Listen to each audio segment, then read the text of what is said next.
अस्सलाम वालेकुम, आप देख रहे हैं नाउ, मैं हूं अली सरवर। आज बहुत अहम फॉर्मेशन कमांडर कॉन्फ्रेंस और प्रेस रिलीज जो जारी की है ISPR ने, उसमें कहा है कि नाकाबिले तरदीद शवाहिद के बाद इंसानी हकूक़ की खिलाफ वर्जियों के नाम पर छुपना बेसूद है। आर्मी चीफ बहुत अहम ये गुफ्तगू। और 9 मई के मास्टरमाइंड के ख़िलाफ़ कानून की गिरफ्त मजबूत की जाएगी। जबकि दूसरी तरफ चीफ जस्टिस ऑफ पाकिस्तान ने कहा है कि अदालती दरवाजे पर एहतजाज इंसाफ की फरहमी में रुकावट डालने के मतरादिफ है। गुज़िश्ता दिनों जो एहतजाज किया गया था, आज सवेरे जरदारी साहब फरमा रहे हैं कि जनूबी पंजाब का मार्का इस दफ़ा हम जीतेंगे। बड़ा दावा उनकी जानिब से सामने आया है।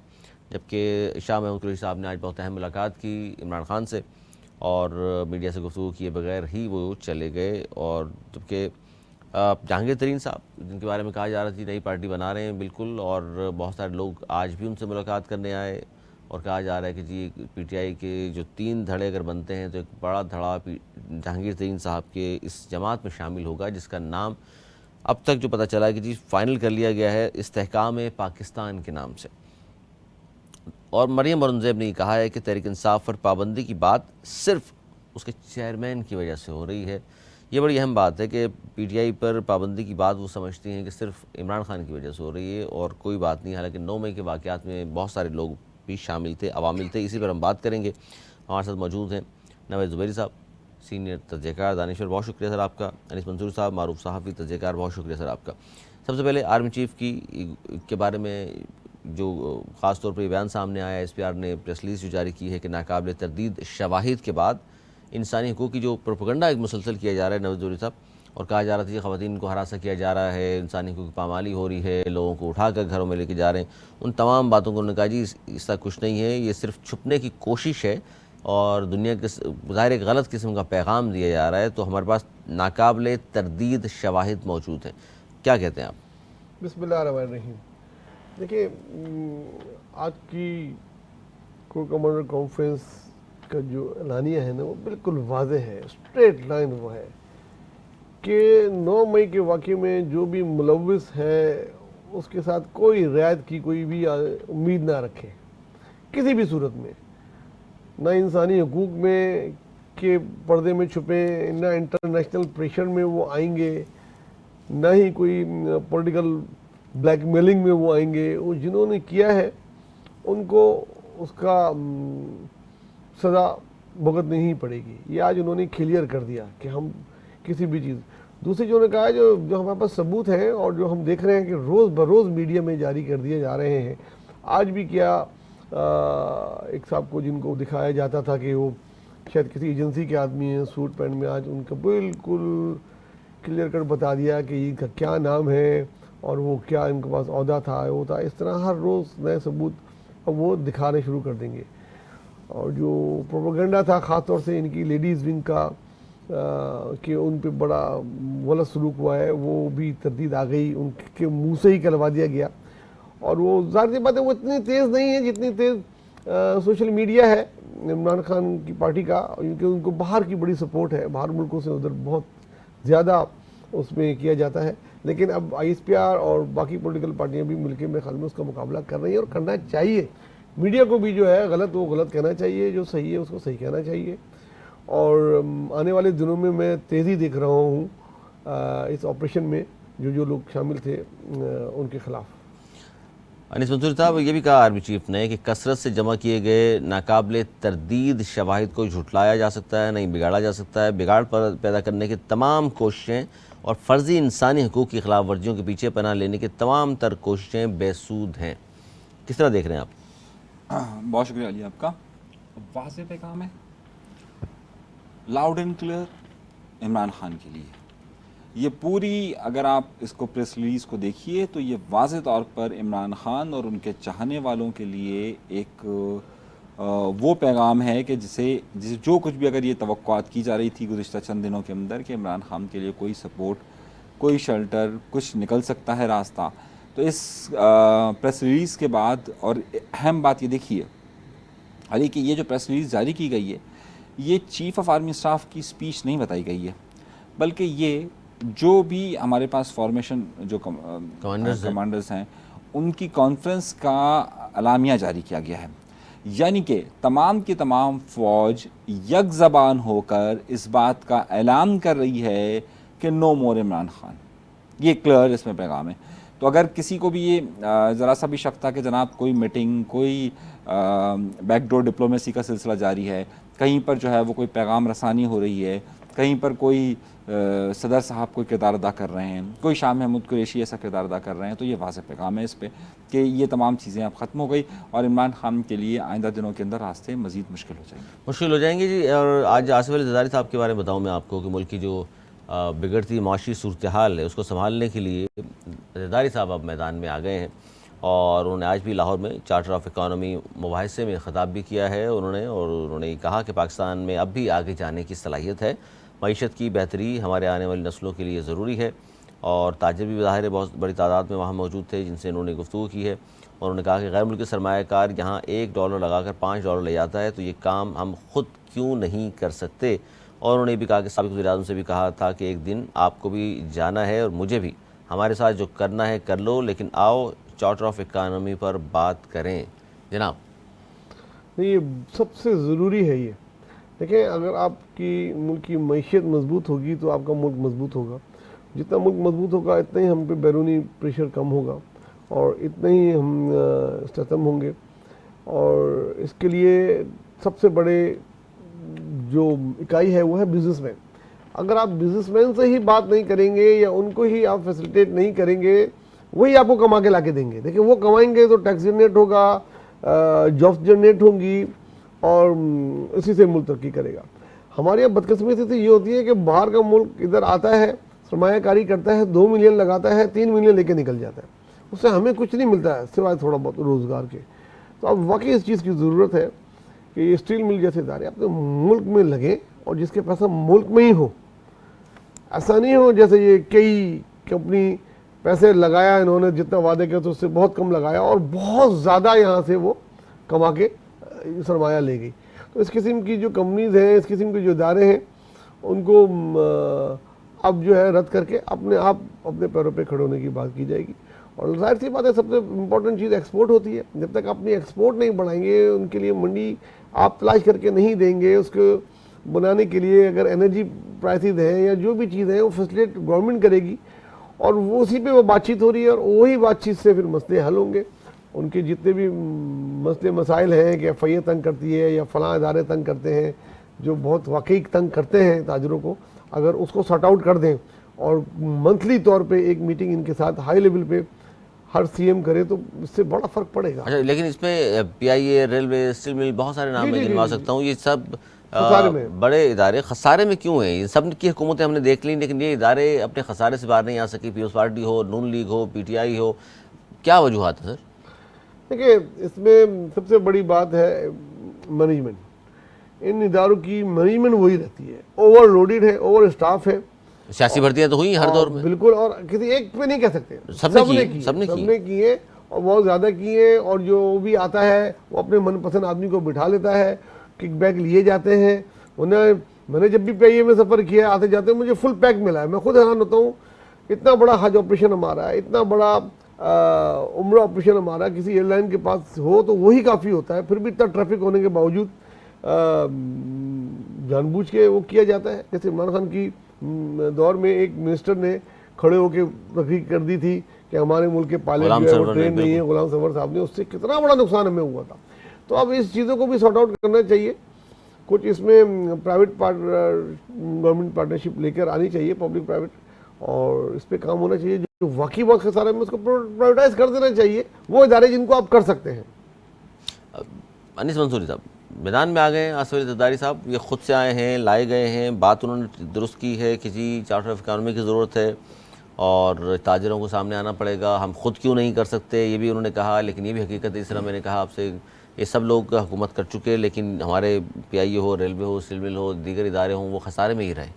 देखिए, बेसिकली तो आसिफ अली ज़रदारी साहब की ये एक लॉन्चिंग है और वो अपना ग्राउंड बना रहे हैं अगली हुकूमत के लिए। आपको याद होगा कि जब इमरान खान को भी जब लाना था तो उस वक्त माशी प्लान और असद उमर जैसे लोगों के साथ सेमिनार करवाए जाते थे, तो ये तरक्कीकत और उनमें लॉन्चिंग हो रही है जरदारी साहब की या बिलावल की? बिलावल की हो रही है, लेकिन पाकिस्तान पीपल्स पार्टी ना सही, अब वो उसी जा रहा है कि जनाब वो माहौल बना रहे हैं कि अगली हुकूमत हमारी है और हमारे पीछे तमाम स्टेक होल्डर्स हैं, बिजनेसमैन से लेकर वो ताकतें भी कि जो हमें ला सकती है। तो तरक्कीकत आसिफ अली जरदारी साहब आजकल ये खुद एतमादी अवाम लॉन्चिंग कहेंगे इसको? नहीं, पीएस पार्टी का वक्त आता रहता है, नवाज शरीफ का भी आता रहता है, फिर इमरान खान का भी आ जाएगा। ये हमारे ये आखिरी जुमला तो आपने बड़ा ही खतरनाक हमारी जो तारीख है, कासिम के अब्बा का वक्त भी आ सकता है। देखिए हमारी जो तारीख है ना वो चक्री है, एक सर्कुलर हमारी हिस्ट्री है, गोल चक्कर है, गोल चक्कर है। तो जो तारीख के तालिब इल्म है वो बात जानते हैं कि एक किसी भी कौम या किसी भी शख्स के मुतल्लिक वो वाक़यात के जो मुसलसल रिपीट हो रहे हों उसे हम एक चक्री तारीख या सर्कुलर हिस्ट्री कहते हैं। ये जो हमारी सर्कुलर हिस्ट्री है या चक्री तारीख है उसमें वाक़यात घूमते रहते हैं। वो दौर आता है 5 साल 10 साल का, फिर घूमता है, फिर आ जाता है, फिर घूमता है, फिर आ जाता है। हम किसी को डब्बे में बंद कर देते हैं, फिर उसको डब्बे से निकाल लेते हैं। तो अगर हम 73 साल तारीख देखें तो उसमें कोई भी बईद नहीं है। आप तो लॉन्चिंग कह रहे हैं, इसका मतलब है कि फिर 8 से 13 तक जो हुकूमत रही पीपल्स पार्टी की, इट्स मीन कि वो हुकूमत बहुत ज़बरदस्त थी, अच्छा काम किया, इसलिए अब दोबारा लॉन्चिंग हो रही है। देखें हमारे यहाँ पर यही लोग हैं ना, मतलब कहने के लिए वही शाह महमूद कुरैशी हैं, सही, अंग्रेज़ों के ने हमें तोहफा दिया था, ये वही हैं। तो हमारे पास तो नाम नहीं बदलते ना, चेहरे भी नहीं बदलते, सिर्फ एक नस्ल से दूसरी नस्ल में मुंतकली होती है। तो हमारे यहाँ तो निज़ाम ही उन्हीं बाइख्तियार लोगों के हाथ में है कि जो हमेशा से निज़ाम चलाते हुए आ रहे हैं, वही ख़ानदान है, उन्हीं के ही फ़लाँ की शादी फ़लाँ के साथ, फ़लाँ की शादी फ़लाँ के साथ, फ़लाँ का रिश्ता फ़लाँ के साथ। तो ये एक निज़ाम है और इसमें यही लोग आते रहेंगे, वही तमाम लोग जो आज उन्होंने कहा ना, भी आपने कहा कि जनूबी पंजाब अब हमारा है। तो जनूबी पंजाब तो पहले पीटीआई में चला गया, उससे पहले पीपल्स पार्टी में था, उससे पहले नून में था, उससे पहले मुस्लिम लीग काफ में था, उससे पहले पीपल्स पार्टी में था, उससे पहले मुस्लिम लीग नून में था। वही चेहरे हैं यार, आप क्या बदलना चाह रहे हैं? लॉन्चिंग की जुमला आपने अदा किया है, वैसे आप मुत्तफिक हैं इस पर? लॉन्चिंग हो रही है इसलिए सारी बातें वो खुद कर रहे हैं आके सामने। कितनी दफ़ा री लॉन्च करेंगे? ये कोई इमरान खान है जिसकी लॉन्च कर रहे हैं या री लॉन्च कर रहे हैं? पाकिस्तान का तमाम सियासी जमातें इस बात को मानती हैं, वो खालिद भी मानती हैं कि पाकिस्तान का एक सियासतदान है और सियासत वो करना जानते हैं और मुल्क को अपने पुराने वक्त में आगे लेके गए हैं, सबको साथ लेके चला है। कौमी हुकूमत की जो उन्होंने मिसाल कायम की और उनके टाइम में 24, 25, 26 बिलियन पे आप चले गए थे और कोई डिफ़ॉल्ट शिफॉल्ट की चीज़ें नहीं थी, एक्सपोर्ट भी हो रही थी, इंपोर्ट भी हो रही थी, मईशत भी थी, लोग बिजनेसमैन भी खुश थे। उनको ये नहीं पूछते थे कि 10 लाख का चेक आ गया तो ओ भाई ये क्यों आ गया, कोई बुला के कुछ कह नहीं सकता था। जिस तरीके से चीज़ें थी वो न जाने फिर क्यों एकदम इतना मुश्किल कर दिया गया बिजनेसमैन के लिए कि वो सफोकेशन में वो फंस गए, बाहर जाने लग गए। अभी भी देखिए लोग जा रहे हैं वो लेके, उनको वापस लाना है। अच्छा, इतनी अच्छी कारकर्दगी थी 2008 से 13 की पार्टी की, फिर नून लीग किस तरह जीत गई 2013 में? यार दायरा है ना, एक तेरी बारी, एक मेरी बारी, एक तेरी बारी, एक मेरी बारी। देखिए सिंपल इज दैट, इसमें कोई शक अब बाकी रह कर चुकी है यहाँ पर पीटीआई के दो लगातार हुकूमतें कर चुकी है, ये दायरा तो फिर ये तो देखिए हमारे यहाँ इन्हीं लोगों के पास इक़्तिदार रहता है ना। हमेशा पाकिस्तान के लिए कुछ करने की सजा दी गई, चाहे वो जुल्फ़िकार अली भुट्टो हो के एटम बम बनाने की सजा दी गई, शहीद बेनज़ीर भुट्टो हो कि मिसाइल टेक्नोलॉजी और इस किस्म की चीज़ें करने की सज़ा दी गई, इकनॉमी को बढ़ाने की सज़ा दी गई। आप उनके चाइना के साथ, ईरान के साथ ताल्लुकात की सज़ा दी गई। ऑफ कोर्स आसिफ जरदारी को सीपैक की सज़ा दी गई। अगर सीपैक अमेरिका को एक आंख नहीं भाया और जिस तरीके से वो ईरान के साथ पाइपलाइन जोड़ने ही वाले थे उस टाइम पे, कहाँ तक ले गए थे आप अब जो समर हमें मिल रहा है ईरान के साथ तिजारत का, वो 5 साल आप लोगों ने ज़ाया कर दिए। वही सियासी नारे जरदारी साहब ने शुरू किया, पीपल्स पार्टी के क्रेडिट पे वही बात है। वो ये कहते हैं पीपल्स पार्टी ने सारे काम किए थे इसलिए उनको सजा दी गई। मुशर्रफ साहब ने नहीं किया। वो नवाज शरीफ ये कहता है कि जनाब मैंने मोटरवे बनाया, मुझे सजा दी गई, मैंने लैपटॉप स्कीम चलाई, मुझे सजा दी गई, मैंने फला काम कर दिया, मुझे सजा दी गई। तो ये पीपल्स पार्टी और मुस्लिम लीग नून यही बात, देखे ना मेरी बात सुन, देखे यही तमाम लोग मुशर्रफ के साथ एक अक्सरियत बड़ी तादाद थी। अरे यार देखें वो भी तो ये कहते हैं हमने यौम तकबीर बनाया, अभी हमें यौम तकबीर बनाया, हमें इसकी सजा दी गई थी। देखिए ये सियासी जमातों के नारे हैं। जब आपका ताल्लुक एक सियासी जमात से होता है ना तो आपकी सोच उसी दायरे में घूमती रहती है, आप उसी को हीरो समझते हैं। दर हकीकत हकाइक ये है ना कि पाकिस्तान की तारीख सर्कुलर है और इसमें वही चेहरे हैं बार बार नाम बदल कर हुकूमत करते रहते हैं। तो क्या हम वही हुकूमत करते रहते हैं। हम यही कह रहे हैं कि यही ताकतवर क्या लोग निजाम हैं, बदलेगा? यही पैसे, नहीं, बिल्कुल, क्या निजाम जब तक आप रेवोल्यूशन की तरफ नहीं जाते, अच्छा। आप इस निजाम को उठाकर नहीं इनकलाब। फेंकते, आप इन्हीं तरीके अच्छा भाई, से एक चलते रहेंगे। रुक जाना, कौन सा इनकलाब तो देख रहे हैं आप? मैं एक वो जनवन इनकलाब की बात कर रहा हूं कि जो पाकिस्तान मतलब- की आवाम चाहे, और नहीं, पाकिस्तान की आवाम बेहतर चाहते हैं सोचती इनकलाब है। पाकिस्तान की आवाम? बिल्कुल, कौन नहीं चाहता। क्या आपको, मैं चलिए माजी की मिसालें देख ली, क्या पाकिस्तान पीपल्स पार्टी के साथ लोग इसलिए ज्वाइन नहीं हुए थे कि उन्हें एक नया ख्वाब दिखाया गया था कि इनकलाब बर्पा होगा? क्या जिस जमाने में नवाज शरीफ साहब एक पैकेज लेकर आए थे और ये कहा जा रहा था कि जनाब वो बहुत बड़ी तब्दीलियां माशी लेकर आएंगे, लोग उनके साथ नहीं चल रहे थे? क्या ये आपका जो क्या नाम है, इफ्तिखार चौधरी, वो दूध की नहरें बहा रहा था, तो लोगों को उससे उम्मीद थी, इमरान खान से लोगों को उम्मीद थी। देखिए, लोग तो चाहते हैं कि तब्दीली आए, लोग चाहते हैं कि उनके हालात बेहतर हो। यहां पर हालात अगर बकौल जालिब के अगर तब्दील हुए तो वजीरों के आज भी बेनजीरों के पांव नंगे, आज भी बिलावल भूखे हैं। तो ये तो सिर्फ चेहरे बदलने का निजाम है, और क्या है, और तो कुछ भी नहीं है इसमें। आज मैं इस पार्टी में हूं, कल मैं नया कोट पहनकर उस पार्टी में चला जाऊंगा। ऐसा ही है ज़ुबैरी साहब? नहीं, देखिए, जमहूरियत में ना ये छनते रहते हैं। बहुत से बड़े बड़े नाम सियासत में थे जो समझते थे उनके बगैर मुल्क नहीं चलेंगे। अब वो मुल्क में ही नहीं है और मुल्क चल रहा है, ठीक है। लेकिन तसलसल ज़रूरी है जमहूरियत का, जो अल्लाह का शुक्र है होते जाते जाते रह गया। अब कम से कम 5 साल बाद इलेक्शन तो हो रहे हैं टाइम पे, और ये अगर तसलसल रहेगा। अब आवाम ने सबको देख लिया, इनका चरखा पूरा चल गया ना, चरखा चला लिया इन्होंने पूरा। अब जब वोट देने जाएगी ये नस्ल तो उस चरखे में सब नजर आ जाएंगे। नवाज शरीफ आया तो ये किया था, इमरान खान ने ये किया था, पीपल्स पार्टी ने ये किया था, फलां ने ये किया था। अब उनके पास चॉइस है, वो जिसको बेहतर समझेंगे, हर चीज़ सामने है, हर चीज़ मोबाइल में। अब वो दौड़ नहीं है कि बिरयानी पे वोट मिल जाएंगे, सुबह नाश्ते में हलवा पूरी खिला दोगे वोट मिल जाएंगे। ऐसी जमहूरियत है कि हमारे तो 15 साल तक सिंध में हुकूमत करने वाली पाकिस्तान पीपल्स पार्टी अटकी हुई है लोगों की। भाई, मैं आपको जमहूरियत की मिसाल दे रहा हूँ ना। आपने 15 साल हुकूमत की है यहाँ पर, 15 साल हुकूमत की है, और यहाँ पर एक शख्स गायब हो जाता है, और आपका जो पार्टी का चेयरमैन है वो कहता भाई मेरे पास नहीं है, जिसके पास है उधर जाकर बात करो। तो क्या गलत कह दिया उसने? यानी कि एक बात की उसने, अगर ये जमहूरियत है, उसको आप तनकीद करेंगे, अगली बार कोई करेगा? आपको अप्रिशिएट करना जमहूरियत चाहिए है, बैठ के। ये जमहूरियत है, आपको ये अप्रिशिएट जमहूरियत है कि तो वजीर आला वजीर आजम बेबस हो, वजीर आला वजीर आजम बेबस हो। देखिए, जमहूरियत हम किसे कहते हैं कि जब जो अवाम जिसे सेलेक्ट करे वो इतना ताकतवर हो कि वो अवाम के लिए फैसले कर सकता कोई है ताकतवर मुल्क में इस वक्त? कहाँ है जमहूरियत? जमहूरियत भी नहीं है। कहाँ है जमहूरियत? शरीफ जमहूरियत नहीं है तो ये बात कर सकते थे यहाँ बैठ के। कहाँ है जमहूरियत? देखिए, यहाँ पे ये बात बातें करके कर घर जा रहे हैं, सकते सारे थे। राय की आज़ादी दी हुई है आपको। ये आप चाहे यहाँ पे अदलिया में बोलते तनकीद हैं, करें, आप यहाँ अदलिया को इसको उसको देखिए आज़ादी इजहार का मतलब हरगिज़ ये नहीं है कि आपने लोगों को जो हुकूक देने हैं हम उसका जिक्र कर रहे हैं। और आप ये मुझे बताइए ना, अगर हम ये बात कहें कि आज़ादी इजहार, अब मैंने बात कर ली, तो वो तो मुशर्रफ के ज़माने में भी थी, तो वो जमहूरियत थी। यार इतने बड़े बड़े अभी पीटीआई के लोग पकड़े गए, मैं उसकी कितने बात ही कैसे नहीं कर रहा ना, अदालतों आप ने उसकी बात उनको ही नहीं कर रहे। छोड़ा। ये जमहूरियत की निशानी है, पहले छूटते थे, आप भूल जाते थे। 5-5 साल अंदर रहे लोग। हम उसकी बात नहीं कर रहे। देखिए मुशर्रफ, फौजी अदालतों तो आप में ये कहना, सजाओं का याद नहीं है। आप देखें ना मुशर्रफ, जोड़े भूल गए, अगर साइकिलें भूल गए, देखें, अगर मुशर्रफ में 7-7 आज़ादी साल इजहार के थी, भूल गए, अब जमहूरियत आ गई है, ये पीपल्स तो पार्टी, ना शुक्रिया है। पीपल्स पार्टी की जो हम लाइन लेते हैं ना, देखिए क्या इसका मतलब है मुशर्रफ नहीं, के नहीं, जमाने नहीं, में, मुशर्रफ के जमाने में, अगर हर पार्टी के लोगों ने हमारी मुशर्रफ के जमाने में आज़ादी इजहार नहीं था, तो क्या उसको जमहूरियत कहूंगा मैं? जाहिर है आमरीत थी वो यार तो वाह वाह, इसलिए अगर आज़ादी इसी इजहार है पे तो इसका मतलब है कि आप अगर दो बातें बोल सकते हैं, क्या आप मुकम्मल तौर पे आज़ादी इजहार इसको है? तो मान रहे हैं आप, आज़ादी इजहार है। कौन सी आज़ादी इजहार है? हदें लगी हुई हैं आप पर और मुझ पर, बात नहीं कर सकते हम, मैं और आप चाहते हैं ये बैठ के एंटी स्टेट बात करें क्या? हम एंटी नहीं, स्टेट की नहीं, बात ही नहीं कर उसी में रहे, इजाजत देखिए, दें। हम स्टेट की हम बात यहाँ नहीं- बैठ के इदारों के कपड़े उतारे यार, आप रियासत- मतलब किसको चाहते हैं? आप मतलब किसको जमहूरियत देखिए, बोलते हैं, देखिए, किसको चलिए, आज़ादी चलिए, राय मैं- बोलते हैं? मैं- इजहार राय हम पे उस तरफ हम बात ही नहीं कर रहे ना, हम उस तरफ नहीं जा उस रहे। तरफ बात ही नहीं कर रहे। अच्छा, मैं ये इसमें- कह रहा हूँ, जी।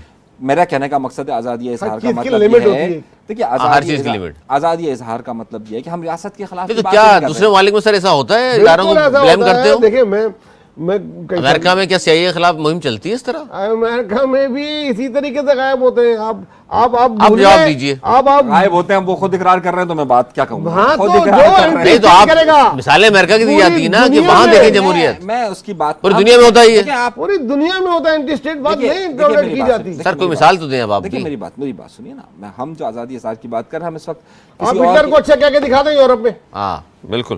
कह के दिखा दें, देखिए, कर हम- लें आप उस पे बात। हम देखिए, हम बात कर रहे हैं कि आज़ादी इजहार की, जब हम बात कर रहे हैं हम जमहूरियत की बात कर रहे हैं। हम कह रहे हैं जमहूरियत का मतलब यह है कि जो लोग जिसे मुंतखब करें वो ताकतवर हो। आप बात को रियासत की उधर घुमाएं, आप इधर घुमाएं। मैं एक मुख्तसर सी बात कह रहा हूं, 51 हाथ का नाम मैं है या नहीं एक है? छोटी सी बात कह रहा हूं कि जमहूर का मतलब सिर्फ यह है कि अवाम जिसको वोट दे, जिसको मुंतखब करे, वो बाइख्तियार हो।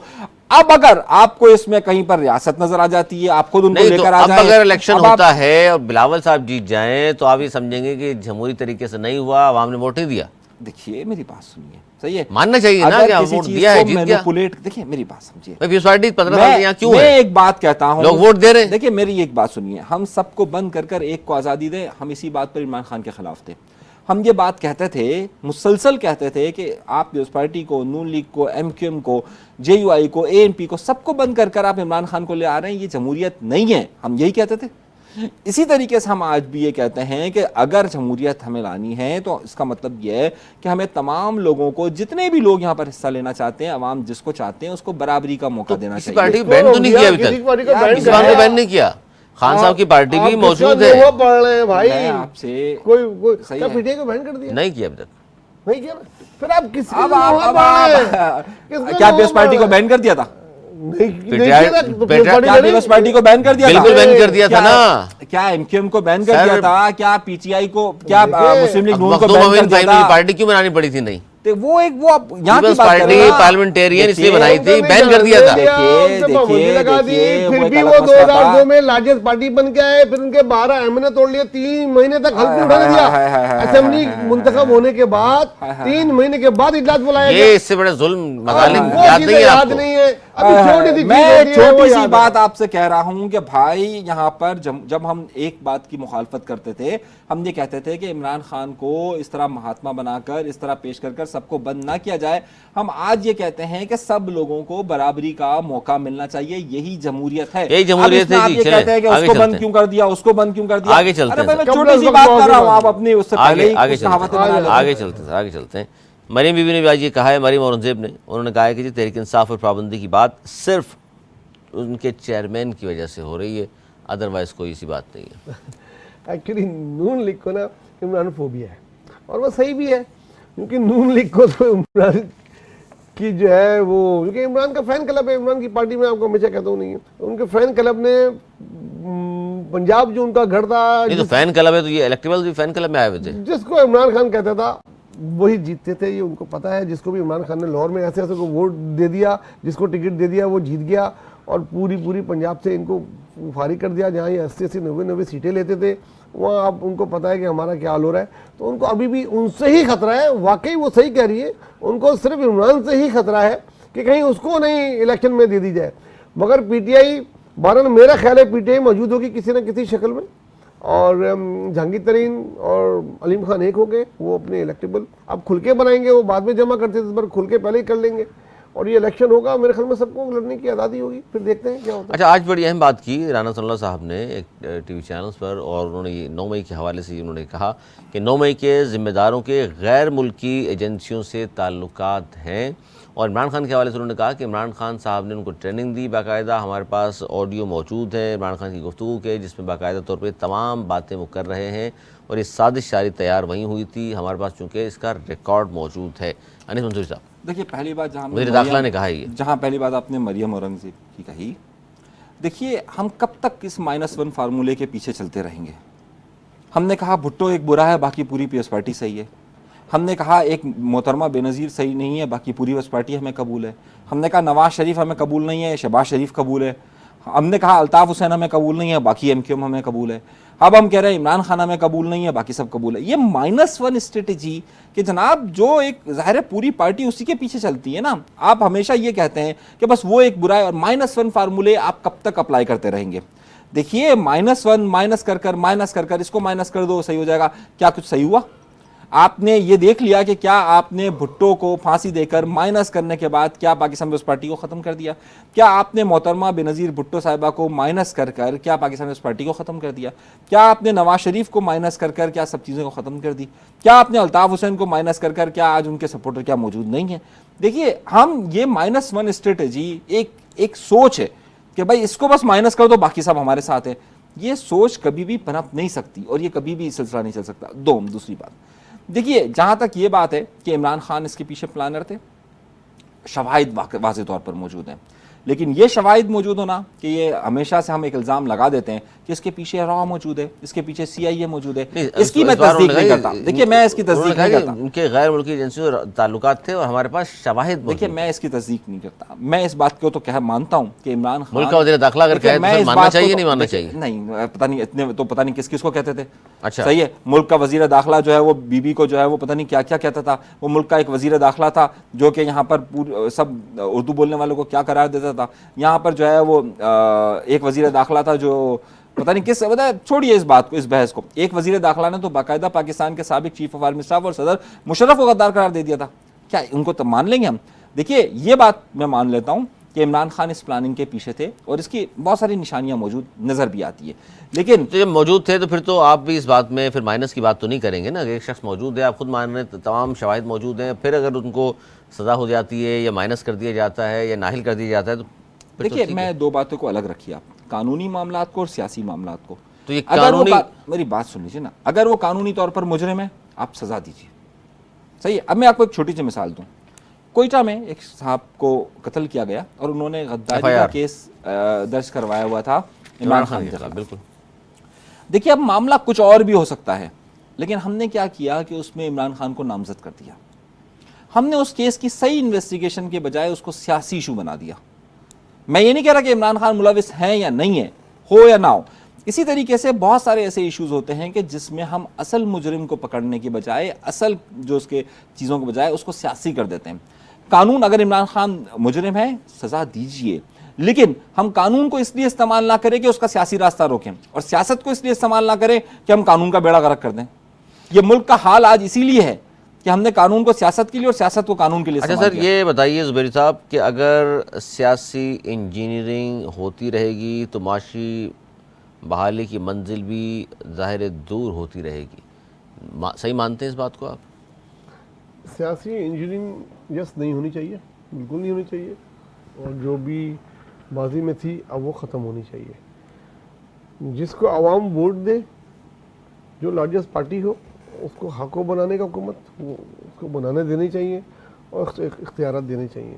और हुकूमत जो भी आए उनको वो कोशिश नहीं करनी चाहिए जो हर हुक्मरान आके करता है कि इदारों को अपने अंडर में ले ले, अपनी मर्जी से नैब को इस्तेमाल करे, अपनी मर्जी से जजेस को इस्तेमाल करे और फिर वो और आगे जाए। इदारों को, जितने इदारे मजबूत होंगे इतनी मुमलिकत मजबूत होगी। ये साथ जोड़ दें आप, इंजीनियरिंग भी ख़त्म होनी चाहिए और इदारों को मजबूत करनी चाहिए। अमेरिका का कोई लीडर नहीं है, मैं अगर पूछूं इंडिया का कौन लीडर है, आप बोलेंगे मोदी है, और बहुत से मुल्कों का टर्की का बोलेंगे, अमेरिका का कोई नहीं है। 5 साल सदर होता है, जब वो चला जाता है तो उसको लोग पूछते भी नहीं, कहीं कोने में बैठा होता है, नया सदर होता है वो होता है, क्योंकि उनका सिस्टम, उनके इदारे मजबूत हैं।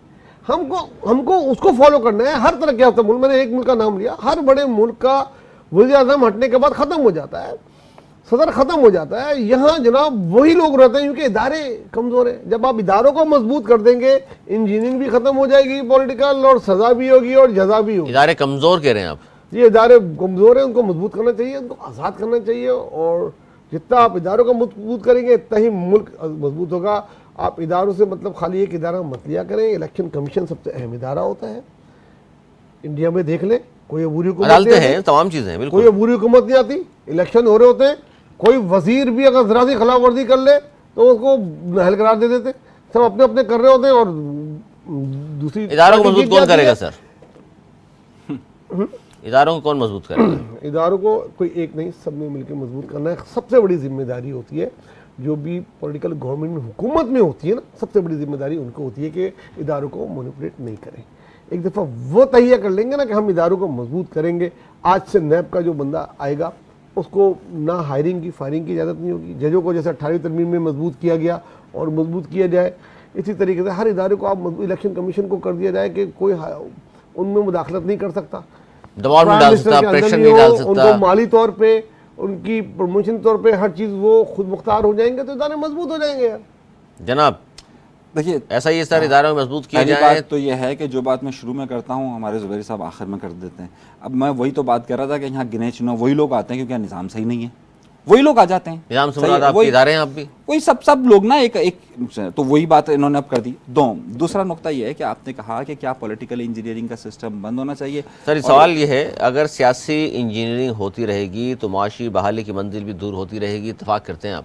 मैं बिल्कुल इत्तेफाक करता हूं और मैं यही तो मैं कह रहा हूं कि आइन और कानून की आप पासदारी कीजिए, आप पॉलिटिकल इंजीनियरिंग को ख़त्म कीजिए। और मैं बार बार इस बात का जिक्र कर रहा हूं कि हर इदारा इस वक्त पॉलिटिकल इंजीनियरिंग हो रही है, हर इदारा 100% हो रही है, 100% बताएं, मिसाल दें। अब इस पे बात होगी सर, मिसाल दें, बात 100% करें। देगा, 50% बात इसी से आगे बढ़ेगी। बिल्कुल। क्या इसे हम पॉलिटिकल इंजीनियरिंग नहीं कहते? जो जब आपका जज बैठकर ये कहे कि आप प्रेस कॉन्फ्रेंस कर दे तो अदराए आपके तफन्नुन कहा है उन्होंने। यार मैं आपका एक जज बैठकर बात कर रहा हूँ, मजाक की बात नहीं है। एक जज अगर ये बैठकर मजाक की बात नहीं है तो जज इस बात पर सब क्यों मुस्कुराए? एक जज की बात इस पर क्यों मुकला मुस्कुराए? देखिए मेरी बात सुनिए, इसमें हम अगर पॉलिटिकल आंखें बंद इंजीनियरिंग कर कहाँ से हो पहले गई? नहीं वो बताया। बेल दे रहा है कि नहीं दे रहा? देखिए पहले नहीं बताया। वो दे रहा है। देखिए आप अदालतें अगर आजाद इतना काम कर बड़ा रही हैं। सच ना माने, आंखें बंद कर लें तो क्या तूफान नहीं आएगा?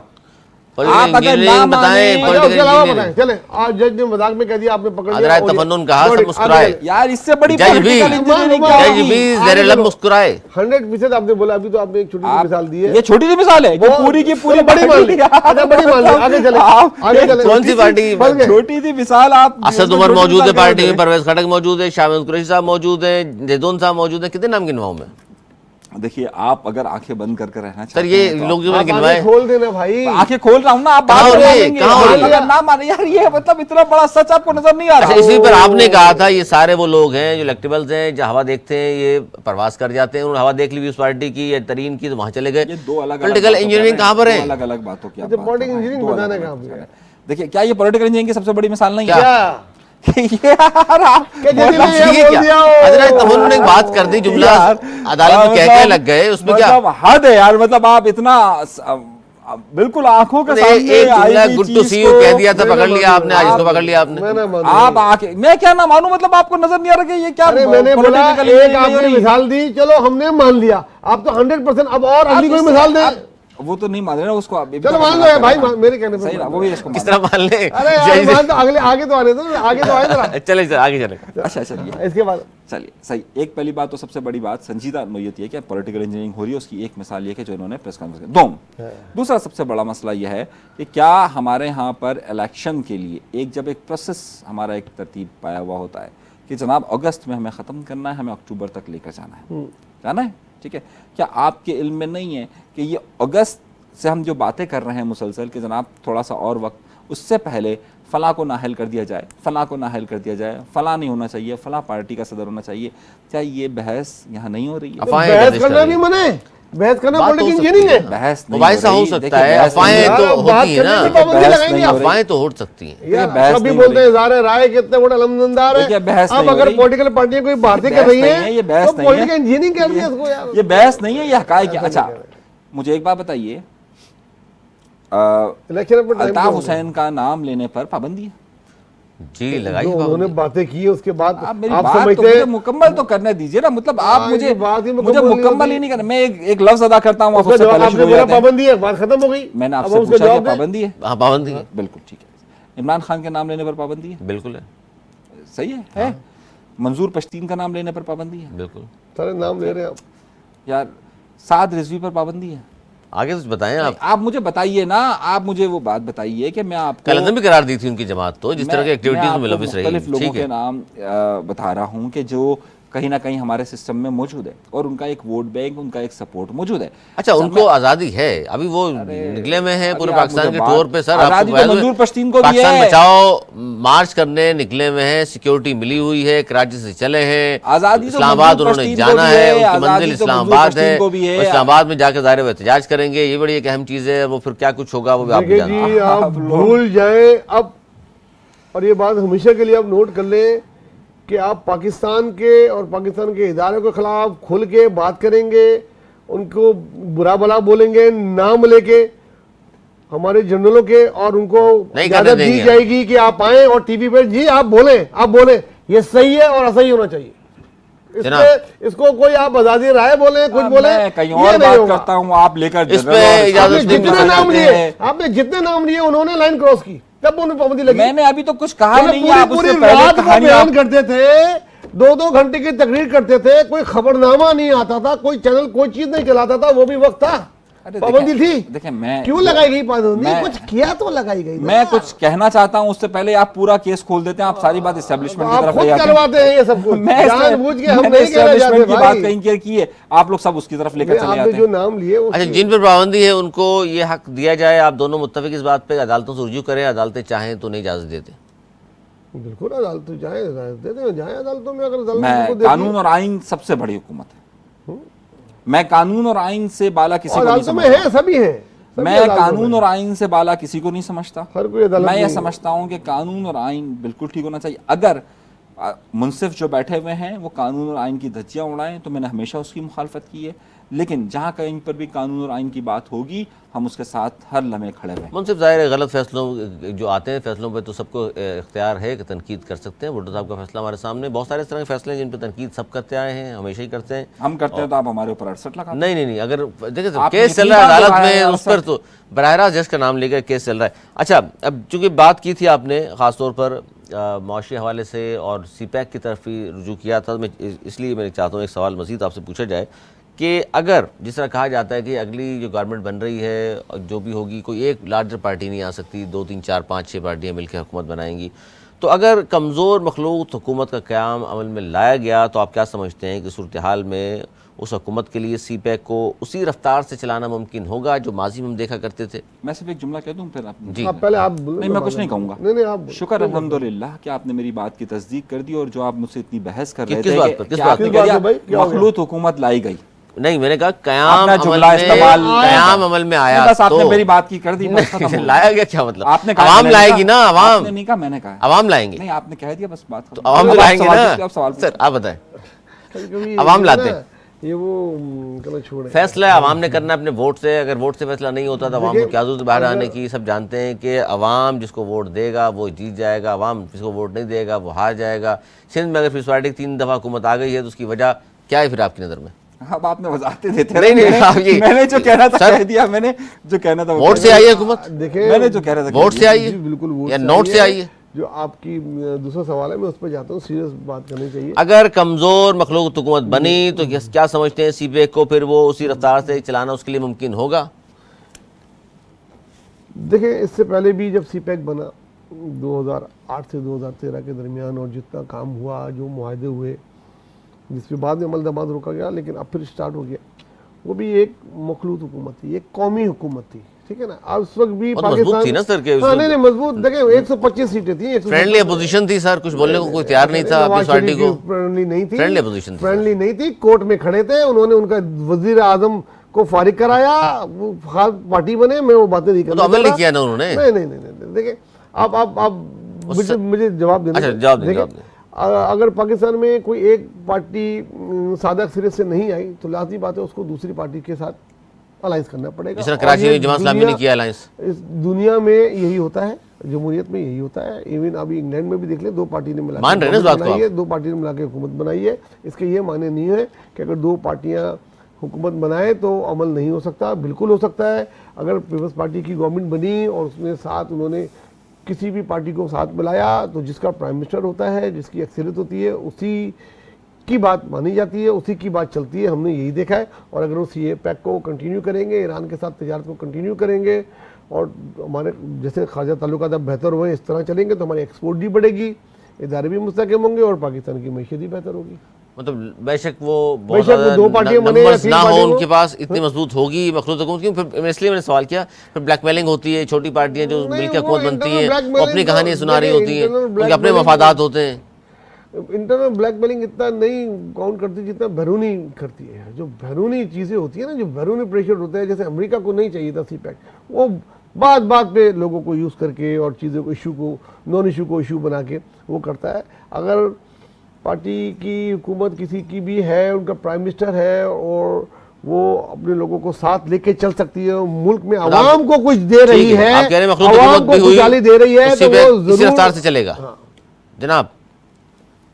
जनाब मखलूक हुकूमत हुई तो फिर भी सी पैक उसी रफ्तार से चलेगा जिस तरह कुछ माजी हाल में होगी होता तो रहा। आराम से चलेगा। देखिए और जुबैर साहब ने इशारा ये किया है कि पीपल्स पार्टी के दौर में चूंकि ये बना था और उस जमाने में काम बहुत हुआ, तो दोबारा पीपल्स पार्टी आई तो फिर उसी रफ्तार से होगा और पाकिस्तान तरक्की की मनाजिल तय करेगा।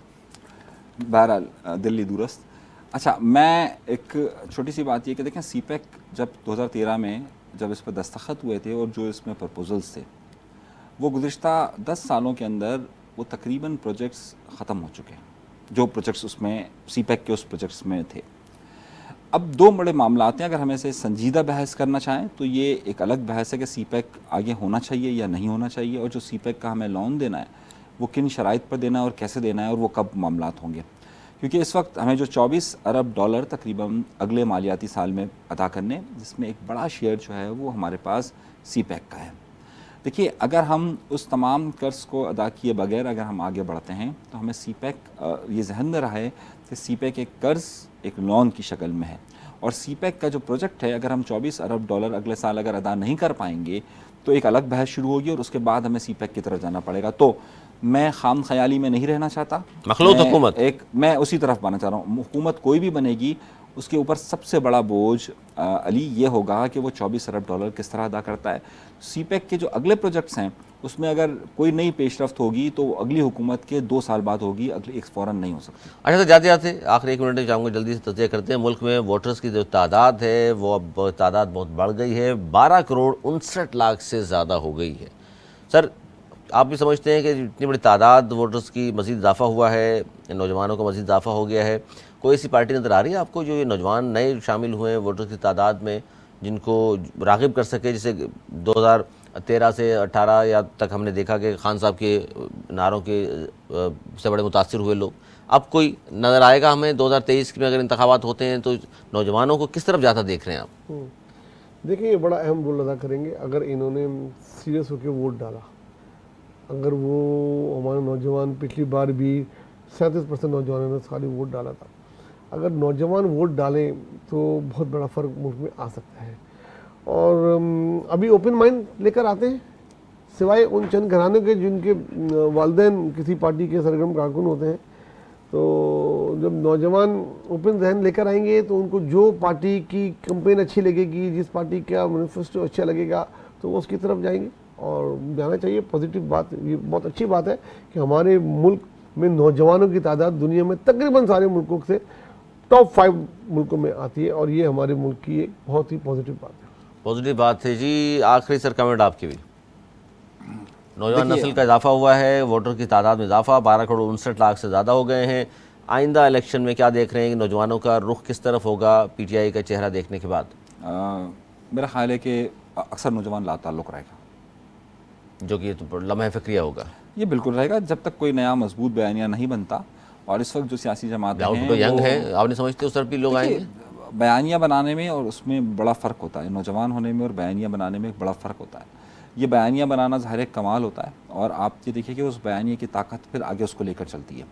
तो अभी तक जो अगर आप ज़मीनी हक़ाइक़ को देखें तो उसमें तो क्या सर, अब ज़ुबैर साहब आप भी इसमें शामिल हों कि नौजवानों को कायल करने के लिए क्या सियासी जमातों को क्या करना चाहिए? उनको सबसे पहले नौजवानों के लिए कुछ करना चाहिए। नौजवानों को बादस तालीम रोज़गार की ज़मानत चाहिए होती है, क्योंकि जिस तरीके से भी कर करा के जब माँ बाप बच्चे को पढ़ा देते हैं उसमें उनका बहुत खर्चा भी होता है, बहुत उम्मीदें भी वाबस्ता होती हैं। अब जब उनको नौकरी नहीं मिलती तो नौजवान मायूस होते हैं, इधर उधर देखते हैं, तो वो लम्हे फ़िक्रिया होता है उस मुल्क के लिए। तो सबसे पहले जो भी पार्टी अपना मैनिफेस्टो बनाए उसमें ये बात ख्याल करे कि नौजवानों के लिए वो कोई बहुत अच्छे पैकेजेस रखें। अगर उनको जीतना है और इसको मुल्क को आगे लेके जाना है तो नौजवानों के लिए बहुत ज़्यादा रोज़गार के मौके पैदा करें उनको। आप भी समझते हैं? नहीं, बिल्कुल नहीं समझता। इमरान खान ने अपने दौरे हुकूमत के 4 साल में किसी नौजवान को कुछ नहीं दिया, सिर्फ ख्वाब दिखाए। मैं वही कह रहा हूँ, आप भी चाह रहे हैं कि फिर ख्वाब दिखाए कोई नया मेरी आदमी? बात सुने, देखिए मेरी बात, हम बोले कोई नहीं दिखाए, मैं बता रहा हूँ क्या दिखाए वो मानेंगे। मेरी बात समझे। देखिए, बयानिया एक अलग चीज़ है, अवाम ख्वाब दिखाए ना। देखिए, एक बयानिया एक किया कुछ नहीं नौजवानों के लिए, मैं मानता हूँ, सिवाय उनकी लैंग्वेज खराब करने की और कुछ नहीं। मसला यह है कि बात हम समझना नहीं चाहें तो एक अलग बहस है, लेकिन बयानिया एक अलग चीज़ है।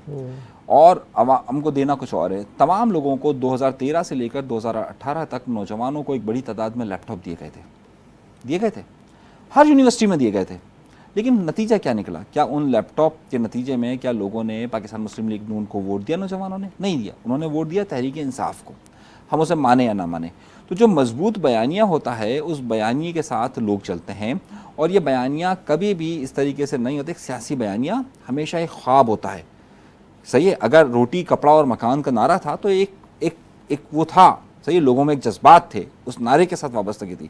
इमरान इस तरह की कोई चीज़ सामने आएगी तो लोग वाबस्ता होंगे, लेकिन ये बात भी दुरुस्त है कि कम से कम उनको अगर ये सिक्योरिटी मिल जाए कि जी मैं इसलिए पढ़ रहा हूँ, वालिदैन मुझे इसलिए पढ़ा रहे हैं, वालिदैन को खुशी हो कि जनाब बच्चे ने तालीम मुकम्मल की है और बेहतर रोजगार मिल गया उसको। आपके इलेक्शन में 4 महीने बाकी हैं, सही है। आप अगर 6 महीने समझ लीजिए या आप 1 साल समझ लीजिए, इस 1 साल में आपकी पॉलिसी, आपके पास हुकूमत के पास इतना कुछ भी नहीं है। मैनिफेस्टो में शामिल करने की बात हुई, वो तो वही ना बयानिया थे कि मैनिफेस्टो में शामिल करें और उस पर अमल करें, अवाम को कुछ मिलेगा, नौजवानों को कुछ मिलेगा तो ये तो राग़िब होंगे। बहुत शुक्रिया आप दोनों का, जनाब नवीद ज़ुबैर साहब आपका, अनीस मंसूरी साहब आपका शुक्रिया। नाज़रीन आपका बहुत शुक्रिया, प्रोग्राम आपने देखा। ख़ास तौर पे आखिरी जो गुफ्तगू हमने पॉइंट पर ख़त्म की कि नौजवान किसी भी मुल्क कौम की तरक्की का और ख़ासतौर मुस्तक़बिल के ज़ामिन होते हैं, इन पर तवज्जो देने की ज़रूरत है। कोई इस तरह के बयानिया बनाया जाए, कोई मराद इस तरह की दी जाए ताकि मुल्क हमारा आगे बढ़ सके। अगर प्रोग्राम तक के लिए हमें दी इजाज़त, मौलाना के बाद।